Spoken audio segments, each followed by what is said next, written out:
নমস্কার বন্ধুরা, তোমরা সকলে কেমন আছো? ময়ূর পরিবারের ছোট্ট ভিডিওয়ে আবারও তোমাদেরকে অনেক স্বাগত জানাই। আজকে আমি চলে এসেছি তোমাদের খুবই সাধারণ একটা রেসিপি।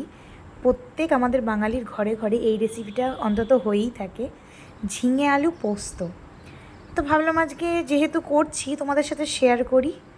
অনেকেই আমরা সাধারণ রান্নাটা একটু অসাধারণভাবে খেতে পছন্দ করি, আর এইটা কিন্তু খুবই টেস্টি লাগে খেতে নিরামিষের দিনে। তো চলো আজকে ঝটপট তৈরি করা যাক। ঝিঙে আর আলুগুলোকে সুন্দর করে এরকম কিউব কিউব করে কেটে নিয়েছি, দেখো আমি কিভাবে নিয়েছি। তারপর ফ্রাইং প্যানে তেল দিয়ে দিলাম, আর আমি কিন্তু এখানে ইউজ করছি 5 ফোড়ন। অনেকেই ইউজ করে না, কিন্তু আমি 5 ফোড়নটা দিলাম। 5 ফোড়ন দিয়ে সুন্দর করে ওগুলোকে হালকা ভাজা ভাজা করে নিয়ে ঢাকা দিয়ে আমি ভাজবো মোটামুটি। এদিকে চলো পোস্তটাকে সুন্দর করে আমি বেটে নিই। আমি এখানে শিলনোড়ার মধ্যে পোস্তকে বাটবো, আমি কোনো গ্রাইন্ডার এখানে ইউজ করব না, কারণ মা ঠাকুমারা বলে বেশ কিছু মশলা আমাদের শিলনোড়ায় বাটার টেস্ট কিন্তু একটু আলাদা হয়।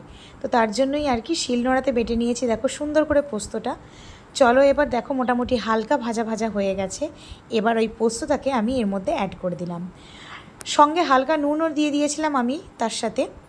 তো এবার সুন্দরভাবে যতক্ষণ না পর্যন্ত একটু হালকা মাখা মাখা পর্যন্ত হচ্ছে, ততক্ষণ আমি এটাকে কষবই বলছি। দেখো খুব সুন্দরভাবে এটা মিশে গেছে।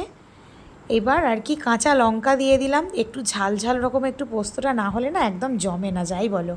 পরিমাণ মতন জল মিশিয়ে দিয়ে সিদ্ধ করে নেব আমরা এই পোস্তটাকে সুন্দর করে। তারপর ঢাকাটা খুলে বেশ মাখা মাখা অবস্থা করে নিয়ে তার মধ্যে সর্ষের তেল অ্যাড করে দেব। ব্যাস, আমাদের পোস্ত আজকের মতন রেডি। সবাই জানিও আমার এই সাধারণ রান্নাটা তোমাদের কেমন লাগলো। যদি ভালো লাগে একটা কমেন্ট করে যেও। সবাই ভালো থেকো, সুস্থ থেকো, টাটা।